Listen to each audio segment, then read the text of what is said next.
Hello students, आज हम करेंगे चैप्टर 1 भूगोल की किताब का संसाधन एवं विकास में। संसाधन के बारे में हम थोड़ा सा पहले पढ़ चुके हैं, संसाधन क्या है। अब हम आगे बढ़ेंगे संसाधनों के प्रकार।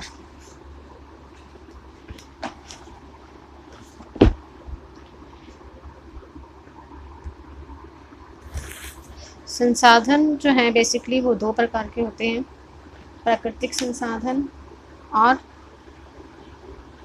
मानव जनित संसाधन। प्राकृतिक संसाधन और नंबर 2 मानव निर्मित संसाधन।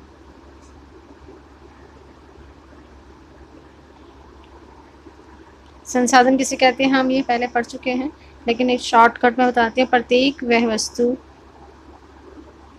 जो हमारे लिए उपयोगी है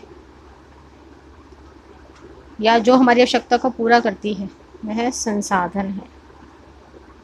जिनसे हमारी आवश्यकताएं पूरी होती हैं वे सब संसाधन हैं।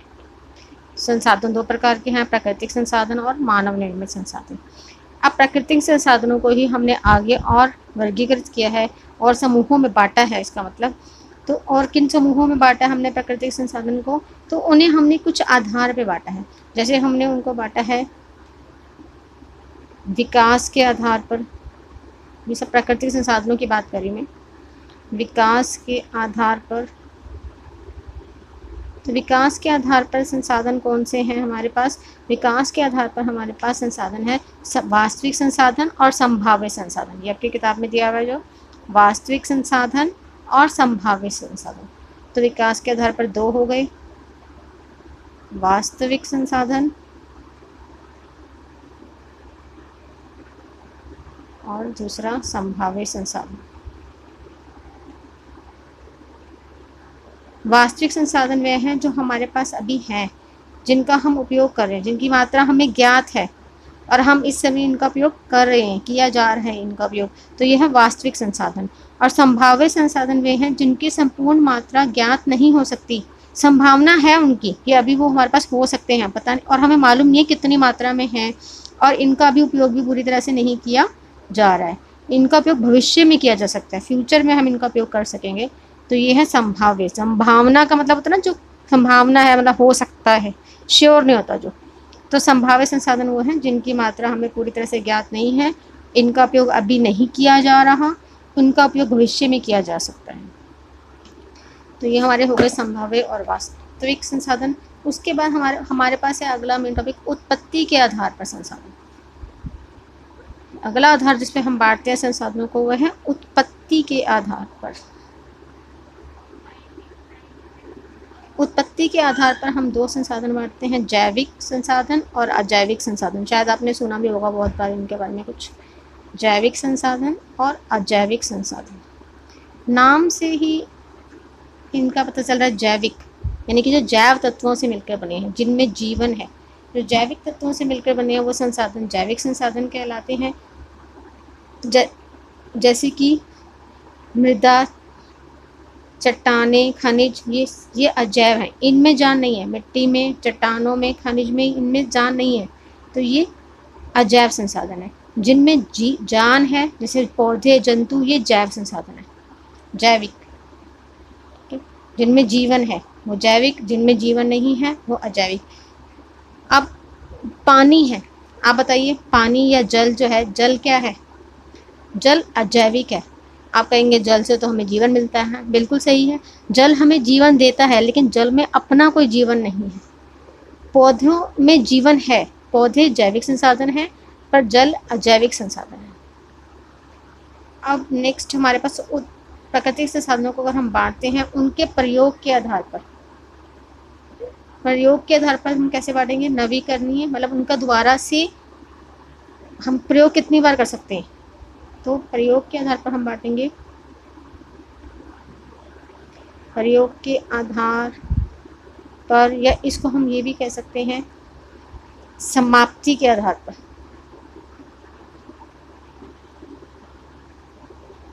कि एक बार प्रयोग करने पर समाप्त हो जाते हैं नहीं, समाप्ति के आधार पर जब हम बांटते हैं तो वो होते हैं हमारे पास नवीकरणीय और अनवीकरणीय,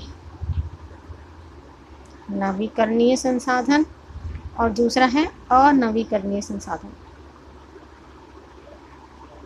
तो नवीकरणीय संसाधन वो है जिनको दोबारा से नया किया जा सकता है, यानी कि दोबारा एक बार हम उपयोग कर लेते हैं तो वो खत्म नहीं हो सकते, दोबारा से नए बन जाते हैं। जैसे जल है, जल अजैविक भी हमने बताया था, और लेकिन जल को हम नवीकरणीय में भी रखते हैं, क्योंकि जल का हम एक बार उपयोग करते हैं तो जल भाप बनकर, जैसे नदियों में, समुद्र में जो पानी है वो भाप बनकर उड़ जाता है, लेकिन दोबारा वर्षा के रूप में वापस आ जाता है, तो दोबारा से आ जाता है, नवीन हो जाता है। तो ये नवीकरणीय संसाधन है। सौर ऊर्जा, सूर्य की रोशनी भी नवीकरणीय संसाधन है। आज सूरज सुबह उगा, शाम को सूरज अस्त हो गया, लेकिन कल सुबह फिर सूरज उगेगा, कल से फिर हम सूरज की रोशनी का उपयोग कर सकेंगे। तो एक बार प्रयोग करने से वो ख़त्म नहीं होते, वो होते हैं नवीकरणीय संसाधन। और जो प्रयोग करने पर ख़त्म हो जाते हैं और दोबारा नहीं बन पाते या दोबारा बनने में उन्हें करोड़ों साल लगते हैं, तो वो होते हैं अनवीकरणीय संसाधन। जैसे कोयला, पेट्रोल, ये करोड़ों साल में बनते हैं, तो इन्हें हम अनवीकरणीय संसाधन कहते हैं। तो अब हम नेक्स्ट, हमारा लास्ट टाइप है वितरण के आधार पर। वितरण का मतलब होता है डिस्ट्रीब्यूशन, कि वो कहाँ कहाँ डिस्ट्रीब्यूटेड है, कहाँ कहाँ पर पाए जाते हैं, कहाँ कहाँ वितरण है उनका, वितरित कहाँ कहाँ हुए हुए हैं, स्थान। यानी कि वितरण के आधार पर हम इसको बांटते हैं संसाधनों को। एक होते हैं सर्वव्यापक संसाधन जो सभी जगह पाए जाते हैं, और दूसरे होते हैं स्थानिक। सर्वव्यापक सब जगह पाए जाते हैं, दूसरा होते हैं स्थानिक जो एक विशेष स्थान पर ही पाए जाते हैं। सर्वव्यापक और स्थानिक। सर्वव्यापक संसाधन सभी जगह पाए जाते हैं, जैसे वायु, सब जगह वायु होती है, ऐसा तो नहीं ना इंडिया में हम सांस ले रहे हैं वायु है, कनाडा में सांस नहीं, कनाडा में वायु नहीं है, तो सब जगह पे वायु है, तो ये सर्वव्यापक संसाधन है। लेकिन कुछ संसाधन निश्चित स्थानों पर ही होते हैं, जैसे तांबा, लोहा, हर जगह पे तांबा नहीं पाया जाता। भारत के कुछ ही क्षेत्र में तांबा पाया जाता है, पूरे भारत में हर जगह, जैसे दिल्ली का हर जगह पे नहीं पाया जाएगा। तो जो कुछ विशेष स्थान पर पाए जाते हैं उन्हें हम स्थानिक संसाधन कहते हैं। तो ये हमारे हो गए संसाधनों के प्रकार, प्राकृतिक संसाधनों के प्रकार। दूसरे संसाधन होते हैं मानव निर्मित, जो मानव द्वारा बनाए जाते हैं। मानव क्या बनाता है, सड़क, मशीन, वाहन, पुल, ये सब, पंखे, दरवाजे, ये सब मानव ने बनाए हैं। पेड़ जो उगे हैं प्रकृति द्वारा उगे हैं, पेड़ हमें प्रकृति प्रदान करती है, लेकिन उन पेड़ों से फिर फर्नीचर बनाना, सड़क बनाना, दरवाजे बनाना, ये कौन बनाता है, मानव। तो वो मानव द्वारा बनाए गए संसाधन है। उसके बाद हमें, हमारा नेक्स्ट टॉपिक है मानव का संसाधनों का संरक्षण। हम इन संसाधनों को बचा कर रखें। संरक्षण का मतलब है उनकी सुरक्षा करना, रक्षा करना उनकी। तो अगर हम संसाधनों का वेस्टेज करते रहेंगे तो ये संसाधन भविष्य में हमारे लिए उपयोग में नहीं आ पाएंगे और आने वाली पीढ़ियों के लिए भी ये नहीं बचेंगे। तो इसलिए हमें इन संसाधनों का सोच समझ के, बुद्धि से उपयोग करना चाहिए। संसाधनों का सतर्कतापूर्वक उपयोग करना और उन्हें नवीकरण के लिए, नया बनने के लिए समय देना, इसे ही संसाधन संरक्षण कहते हैं। संसाधनों का उपयोग करने की आवश्यकता और भविष्य के लिए उन्हें संरक्षण में संतुलन बनाए रखना, यानी कि भविष्य के लिए भी बचा कर रखना, इसे कहते हैं सतत पोषणीय विकास। तो आपको ये क्वेश्चन आ सकता है कि सतत पोषणीय विकास किसे कहते हैं, तो ये उसकी डेफिनेशन है। संसाधन संरक्षण किसे कहते हैं, आपने समझ लिया। संसाधनों का सतर्कता से, सावधानी से, आप सिंपल भाषा में लिख सकते हैं, संसाधनों का सावधानी से उपयोग करना और उन्हें बचा कर रखना, इसे संसाधन संरक्षण कहते हैं। और अगर सतत पोषणीय विकास के लिए पूछा जाए तो भी आप सिंपल लिख सकते हैं, संसाधनों का उपयोग करते वक्त, संसाधनों का उपयोग करते वक्त सतर्कता बरतना, सावधानी बरतना, भविष्य के लिए उन्हें बचा कर रखना, ये सतत पोषणीय विकास कहलाता है। तो आज हमारा ये चैप्टर कंप्लीट हो गया है, संसाधन और संसाधनों के प्रकार। उसके बाद इनके क्वेश्चन आंसर हैं जो आपको अपनी कॉपी में करने हैं। सही जो निशान वाले हैं आंसर्स मैं आपको बता देती हूँ, ये आंसर्स आपको कॉपी में लिखने हैं, ऊपर वाले बुक में ही हैं, बहुत आसान से आंसर्स हैं। इसमें सही गलत बताएंगे। निम्नलिखित में से कौन सा संसाधनों को निर्धारित नहीं करता, मतलब किससे नहीं पता चलता ये संसाधन है। मात्रा, मात्रा नहीं बताती कि वो संसाधन है या नहीं है। उसकी उपयोगिता, उसका मूल्य बताता है कि वो संसाधन है, वो हमारे लिए उपयोगी है तभी संसाधन है ना।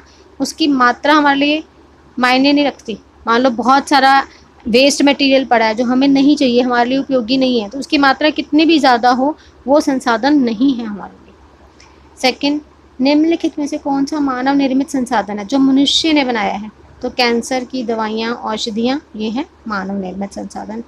तीसरा, जैव संसाधन डैश होते हैं, जैव जिनमें जीवन होता है, तो जैव संसाधन जीव जंतु से उत्पन्न होते हैं, निर्जीव से नहीं होते, मनुष्य नहीं बनाता। जैव संसाधन जीव जंतु से व्युत्पन्न होते हैं।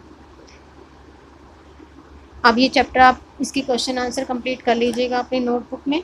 ठीक है स्टूडेंट्स, ओके बाय।